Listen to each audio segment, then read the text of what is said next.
Welcome to Destiny guys. My name is Tarun Chathani and આજે આપણે લોકો discuss કરશું બોર્ડની અંદર નવા શું ચેન્જીસ આવ્યા છે અને graduation course NEP new educational પોલિસીની અંદર નવા શું ચેન્જીસ આવ્યા છે. સૌથી ફર્સ્ટ પહેલું જે ચેન્જ છે જે ગુજરાત બોર્ડની અંદર આવ્યું છે એ છે ફર્સ્ટ ચેન્જ રિપીટર એક્ઝામ્સ માટે જે રિપીટર એક્ઝામ જુલાઈમાં લેવાતી હતી ઈ બધા માટેના થોડા ઘણા ચેન્જીસ આ વખતે ગુજરાત બોર્ડે અપડેટ કર્યા છે. જેમ કે પહેલું 10th સ્ટાન્ડર્ડ એટલે 10મા ધોરણમાં ગુજરાત બોર્ડમાં જે કોઈ પણ વિદ્યાર્થી ભણતો હોય પહેલે એને માર્ચમાં જે એક્ઝામ લેવાય એનામાં 2 માં ફેલ થાય તો એને પાછી જુલાઈમાં એક્ઝામ આપવા માટે મળતી જે આ વખતે એ લોકો કરી નાખ્યું છે 3 સબ્જેક્ટ મતલબ કોઈ પણ વિદ્યાર્થી કોઈ પણ સ્ટુડન્ટ જે 10th સ્ટાન્ડર્ડમાં ભણતો હશે અને જે 3 વિષયમાં ફેલ થયો છે તોય પણ એ જુલાઈમાં પોતાની એક્ઝામ ફરીથી આપી શકે છે જેના લીધે એનું વર્ષ યર આખું વેસ્ટ ન જાય. આ પહેલું અપડેટ છે ધોરણ 10 ના લોકો માટે. બીજું અપડેટ છે ધોરણ 12 સામાન્ય પ્રવાહ એટલે આર્ટ્સ અને કોમર્સ. પહેલે એવું હતું ગુજરાત બોર્ડની અંદર કે માર્ચમાં જે એક્ઝામ લેવાય એનામાં તમે એકમાં ફેલ થાવ તો તમને જુલાઈમાં બીજી વખત એક્ઝામ આપવા માટે મળતી.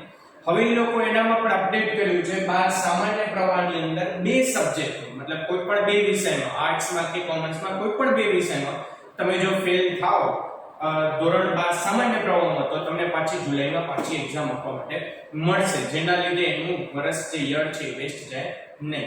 અને ત્રીજું અપડેટ છે 12 સાયન્સ સ્ટ્રીમ વિજ્ઞાન પ્રવાહ માટે એનામાં આખું નવું જ અપડેટ એ લોકો આપ્યું છે. હવે ગમે તેટલા સબ્જેક્ટમાં ફેલ થાવ પાછી એક્ઝામ તમને જુલાઈમાં કે જૂનમાં જ્યારે એ લોકો અરેન્જ કરશે ત્યારે સેકન્ડ પ્રાયોરિટી એ લોકોને આપવામાં આવશે જેના લીધે 12 વિજ્ઞાન પ્રવાહ અથવા જે સાયન્સ સ્ટ્રીમ છે એ લોકોનું પણ વર્ષ બગડે નહીં. એટલા માટે ગુજરાત બોર્ડે આ વખતે નવા અપડેટ એ લોકો લઈ આવ્યા છે.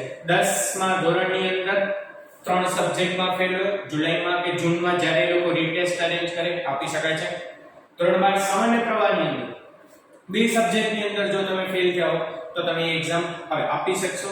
અને ધોરણ 12 વિજ્ઞાન પ્રવાહની અંદર જો તમે કોઈ પણ વિષયમાં ફેલ થાઓ તમે પાછી રિપીટ એક્ઝામ આપી શકશો. આ વખતે નવું અપડેટ આવ્યું છે. હવે આ વખતે ક્યારે રિઝલ્ટ આવશે તો ઓલમોસ્ટ ચૂંટણી પછી રિઝલ્ટ આવવાના ચાન્સીસ છે ધોરણ 10 અને ધોરણ 12 ની અંદર જ્યારે ઇલેક્શન્સ હશે એના પછી લાગે છે કે મે બી રિઝલ્ટ આવી શકે છે. અને જે નવું અપડેટ છે એની અંદર કોલેજની અંદર જે ન્યૂ એજ્યુકેશનલ પોલિસી 2020 જે બની હતી જે આ વખતેથી આપણે લોકો ઇમ્પ્લિમેન્ટેશન થાય છે ઈ કોલેજના વર્ષોમાં પણ એ લોકોએ ઘણા બધા આ વખતે ચેન્જીસ કર્યા છે. જેમ કે UGC જે દર વખતે નેટની એક્ઝામ એ લોકો યુટિલાઇઝ કરે નેશનલ એલિજિબિલિટી ટેસ્ટ. હવે નોર્મલી આ જે ટેસ્ટ છે શેના માટે હોય પહેલે તમને ઈ સમજાવ્યું. National eligibility test junior research scholarship માટે અને અસિસ્ટન્ટ પ્રોફેસર માટે મેઇનલી આ જે છે નેટની એક્ઝામ આપવી પડે નેશનલ એલિજિબિલિટી ટેસ્ટની એક્ઝામ આપવી પડે. પણ આ વખતે નવા અપડેટના અકોર્ડિંગલી NEP ના અકોર્ડિંગલી કોઈ પણ સ્ટુડન્ટ કે જે બેચલર્સ ડિગ્રી કરે છે પણ ન્યૂ એજ્યુકેશનલ પોલિસીમાં જે બેચલર્સ ડિગ્રી કરે છે 4 વર્ષની ઈ કોઈ પણ સ્ટુડન્ટ આ વખતે નેટની એક્ઝામ આપી શકે છે અને ડાયરેક્ટલી PhD માં પણ પરસ્યુ કરી શકે છે જો એને 75% થી વધુ પર્સન્ટેજ આવે તો. એટલે મેઇનલી નેટની એક્ઝામ ક્યારે આપવામાં આવે તો નોર્મલી હમણાં જો તમે ગ્રેજ્યુએશનનો કોર્સ કરતા હો તો આ વર્ષથી જ પણ તમે NEP ન્યૂ એજ્યુકેશનલ પોલિસીમાં હોવા જોઈએ તો તમને લોકોને નેટની એક્ઝામિનેશન માટે યુ આર ધ ક્વોલિફાઈડ. એટલા માટે હવે આ જે નેટની એક્ઝામ છે એ ક્યારે છે આ વખતે તો 18 જૂન 2024 18 જૂન 2024 ની અંદર 2024 માં આ એક્ઝામ કન્ડક્ટ થવાની છે જેનામાં કોઈ પણ NEP વાળા કોઈ પણ સ્ટુડન્ટ ફર્સ્ટ યર વાળા એ લોકો શું કરી શકે છે નેટની એક્ઝામિનેશન આપી શકે છે. આપવું હોય તો શું કરવાનું હજી પણ બહુ મોડું નથી થયું. ugcnet.nta.ac.in ઓફિશિયલ વેબસાઇટ છે નેટની ત્યાં તમે લોકો અરજી કરી શકો છો પણ અરજી એપ્લિકેશનની લાસ્ટ ડેટ છે 10th મે 2024 10મી મે 2024 સુધી. જો તમને લોકો તમે કોલેજના પહેલા યરમાં છો NEP ની અંદર ક્વોલિફાઈડ છો તો તમને લોકોને નેટની એક્ઝામ આપવા માટે મળશે. એના માટે તમને 10મી મે થી પહેલે આ જે ઓફિશિયલ વેબસાઇટ છે ugcnet.nta.ac.in એની ઉપર તમને એપ્લિકેશન કરવી પડશે ને એની એક્ઝામિનેશન ક્યારે રહેશે તો મેં તમને કીધું 18th જૂન 2024 18 જૂન 2024 ના આની એક્ઝામ કન્ડક્ટ કરવામાં આવે છે. પેલી 16 જૂન ના હતી પણ આજે જ અપડેટ આવ્યું છે 18 જૂન 2024 ની અંદર એક્ઝામ કન્ડક્ટ કરવામાં આવશે. સેના માટે છે? Junior research assistant professor. New update of the UGC is PhD પ્રવેશ, PhD એન્ટ્રી. હમણાં જ લાસ્ટ થોડાક દિવસ પહેલે જ આનું પણ અપડેટ આવ્યું છે.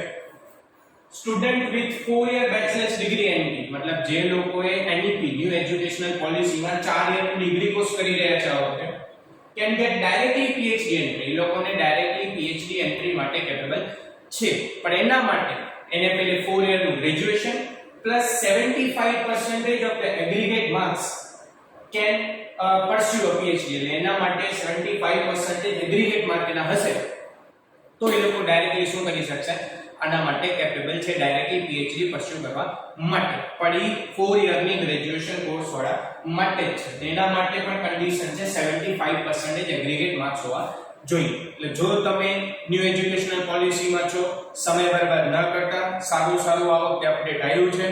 So you can prepare for the NET examination mainly for the two reasons, junior research scholarship and assistant professor. તમે એપ્લિકેશન ઉપર જાઓ, અરજી કરો, એપ્લિકેશન આપો ઓફિશિયલ વેબસાઇટ ઉપર 10th May 2024 ની પહેલી જો તમે આપશો તો આ વખતે જ તમને 18 June 2024 ના આ એક્ઝામ આપવા માટે મળશે. So build your career, don't waste the time because it never comes back. Thank you so much.